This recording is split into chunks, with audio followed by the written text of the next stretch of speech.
Une relation à distance n'a jamais été évidente à vivre pour aucun couple. Comme dans toute relation normale, il y a des hauts et des bas, il y a des épreuves, il y a des difficultés rencontrées tout au long du chemin. Cependant, parfois l'amour peut triompher, parfois l'amour, malheureusement, ne triomphe pas. Aujourd'hui, je suis là pour vous parler de ce qui peut faire en sorte que votre relation amoureuse à distance n'aboutisse pas. Parfois, pour que votre relation à distance aboutisse, il vous faut quand même avoir un minimum de savoir-faire.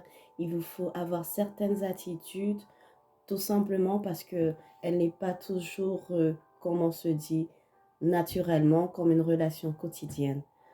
Alors ici, il y a des attitudes qui tuent l'amour à distance. Et aujourd'hui, je vais vous parler particulièrement de ces attitudes-là. Sans plus tarder, je vous invite, pour ceux qui ne sont pas encore abonnés à ma chaîne YouTube, à cliquer sur la cloche de notification juste en dessous pour vous abonner et être informé de toutes mes prochaines vidéos. Merci. Alors, salut, moi c'est Alexandra Mabel pour ceux qui ne me connaissent pas. J'espère que vous allez bien, j'espère que votre famille se porte bien. Pour ceux qui ne sont pas en santé, je vous souhaite de vous rétablir le plus vite possible. Alors, dans ma précédente vidéo, je vous parlais des relations à distance et de comment gérer sa relation à distance. Aujourd'hui, je suis là pour vous parler des attitudes à éviter d'avoir dans une relation à distance. Oui, une relation à distance, elle est plus difficile qu'une relation quotidienne parce que on doit fournir doublement d'efforts pour connaître la personne avec qui on est.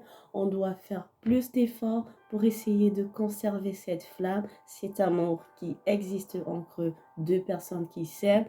Et on doit également essayer de rester positif autant que possible si on veut pouvoir un jour être ensemble réunis. Dans ma précédente vidéo, je vous disais également qu'il y a plusieurs types de couples qui vivent des relations à distance. Nous avons des couples qui se sont séparés pour vivre à distance à cause des relations professionnelles d'un conjoint ou d'une conjointe. Mais avant, ils étaient ensemble. Nous avons également des couples qui n'ont jamais été ensemble, qui ne se sont jamais vus, qui se sont rencontrés via les réseaux sociaux, sur Facebook, Instagram, Twitter ou un site de rencontre. Aujourd'hui, c'est principalement de ce type de couple que je voudrais parler. Alors, pour des couples qui se sont rencontrés sur Internet, il y a des étapes à respecter, il y a des attitudes à ne pas avoir quand vous êtes dans une relation à distance qui se vit via Internet. Alors, le premier point que je vais citer aujourd'hui, c'est le nerf de la guerre, le côté financier. Quand vous êtes dans une relation à distance, vous devez tout faire pour être indépendant financièrement, que ce soit l'homme, que ce soit la femme. Malheureusement, il y a beaucoup de situations où on est encore dans une relation à distance, on voudrait déjà que notre conjoint prenne soin de nous, qu'il nous soutienne financièrement, qu'il participe à nos charges, à nous aider si on est malade. C'est bien beau tout ça. C'est possible, c'est faisable. Mais ce que je vais vous donner comme conseil aujourd'hui, c'est que si ça n'arrive pas dès le départ, ne commencez pas déjà à mettre ça en avant. Quand vous allez dans une relation, quand vous allez vers un homme, vers une femme, vous ne partez pas chercher une banque, vous ne partez pas chercher un portefeuille. À la base, vous recherchez l'amour, vous recherchez cette personne-là qui va vous compléter. Alors si il arrive que vous tombez sur quelqu'un qui naturellement est, je vais dire, charitable, qui voudrait contribuer à aider son conjoint ou aider sa conjointe, vous devez tout faire pour ne pas dépendre de cette personne. Je prends un exemple. Votre copain, votre petit ami, votre fiancé décide de vous donner de l'argent pour vous aider dans une formation, pour vous aider dans un projet quelconque. Faites tout pour avoir un capital, faites tout pour développer une activité commerciale ou une activité financière qui va vous rapporter de l'argent.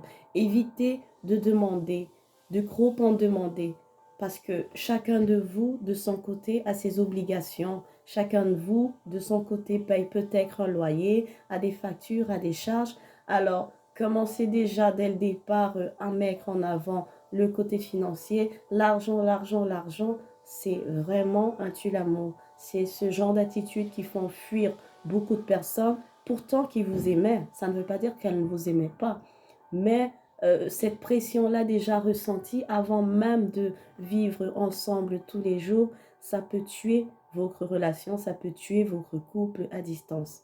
Ça ne veut pas non plus dire qu'il ne faut jamais demander ou qu'il ne faut jamais soumettre un problème, mais il faut attendre que la relation soit fondée, qu'elle soit solide avant de pouvoir partager son problème avec son conjoint, sa conjointe et de pouvoir solliciter son aide pour quelque chose. Maintenant, il ou elle peut vous aider s'il veut ou s'il a les moyens, mais ça ne veut pas dire qu'il y a une obligation. En même temps, si il ou elle, si c'est vous qui vous retrouvez dans la position où vous avez les moyens, et que le conjoint ou la conjointe avec qui vous entretenez une relation à distance n'a pas de moyens, ne vous sentez pas obligé de donner, mais sachez que quand on aime naturellement quelqu'un, on a l'envie, on ressent le besoin et l'envie d'aider cette personne. Mais maintenant, ça doit être une aide équilibrée, ça doit être une aide qui vient des deux côtés. Ça ne doit pas toujours être la même personne qui demande et toujours être la même personne qui donne. Ça doit venir des deux côtés. Ça, c'était le premier point. Le deuxième point à éviter qui tue l'amour dans une relation à distance, c'est la vulgarité. Alors, c'est pour cela qu'aujourd'hui, je me suis attardée sur les couples à distance qui qui se sont rencontrés sur Internet. Beaucoup de femmes tombent dans le piège des nudes, tombent dans le piège des vidéos à caractère un peu sexuel, qui tombent dans des vidéos avec des personnes qui leur demandent leur nudité et sous prétexte qu'ils sont dans des relations à distance. Madame, j'ai envie de te dire, ça, ce n'est pas une relation saine. Un homme qui vous respecte, un homme qui vous aime, ne vous demandera jamais de lui montrer votre nudité à travers Internet, à travers des réseaux sociaux. Vous pouvez faire des jeux coquins, vous pouvez entrer dans le jeu de la séduction sans avoir besoin de mettre une vidéo, des photos de nudité sur Internet. Gardez votre dignité, gardez votre fierté.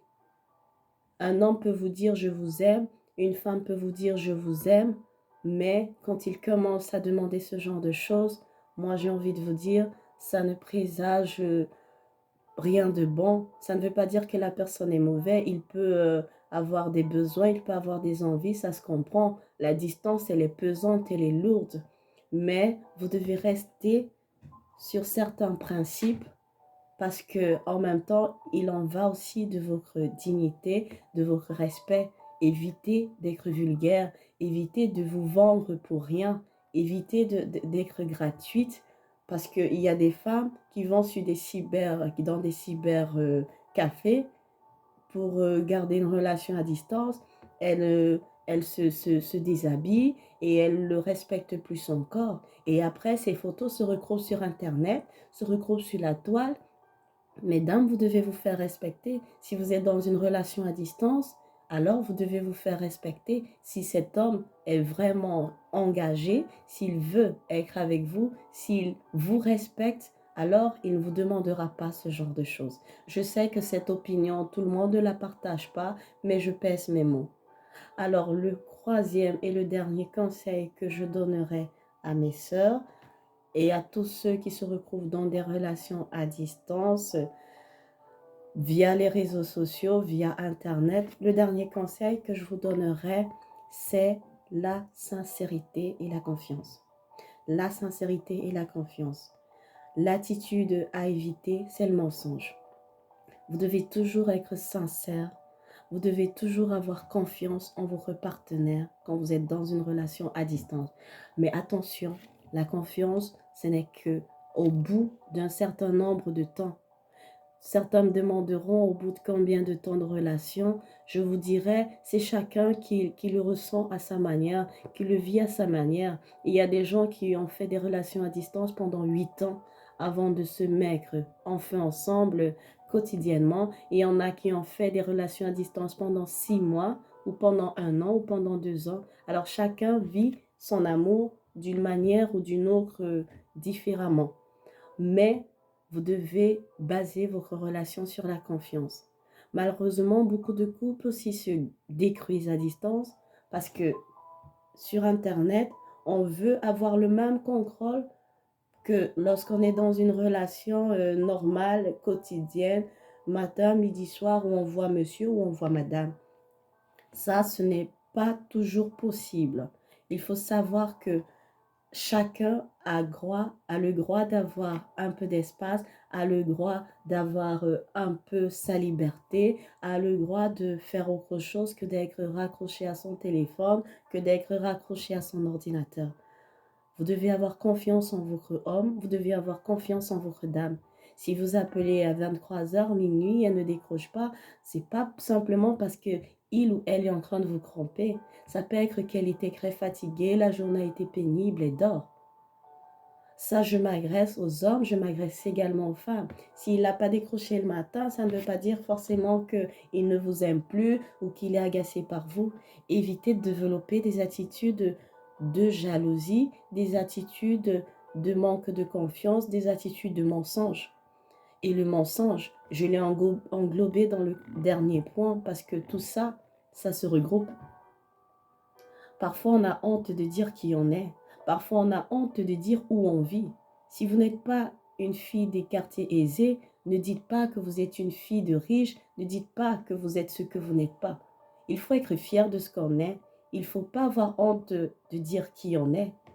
La dernière fois, je disais dans ma vidéo, parfois il y a des personnes qui peuvent avoir un handicap et quand ils vous rencontrent sur Internet, ils n'ont pas le courage de vous le dire parce qu'ils ont peur de votre réaction ou peur de vous perdre.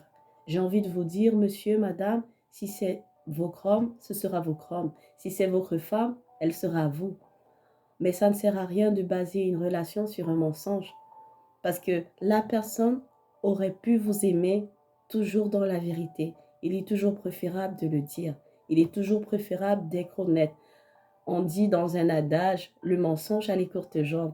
On finira toujours par découvrir ce mensonge, quel qu'il soit.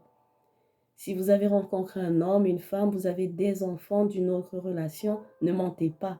Dites-lui que vous avez des enfants. S'il vous aime véritablement, il pourra aimer vos enfants. Si vous avez rencontré un homme, une femme et que voilà, vous vivez encore chez votre mère dans la maison familiale, soyez honnête. L'amour, en fait, ne choisit pas. Si la personne doit vous aimer, elle va vous aimer pour ce que vous êtes et pas pour ce que vous avez. Alors ça, c'était la fin de ma vidéo. C'était le dernier conseil que j'avais à vous donner. N'hésitez pas à me donner votre opinion. N'hésitez pas à me dire ce que vous en pensez, à commenter la vidéo et à me poser d'autres questions. Si je peux vous aider, si je peux vous répondre, si je peux vous conseiller, je le ferai avec joie. Pour ceux qui ne se sont pas abonnés avant de partir, je vous invite à vous abonner juste sur la cloche de notification en dessous pour être informé de toutes mes prochaines vidéos. D'ici là, portez-vous bien. Ciao, ciao. Bisous.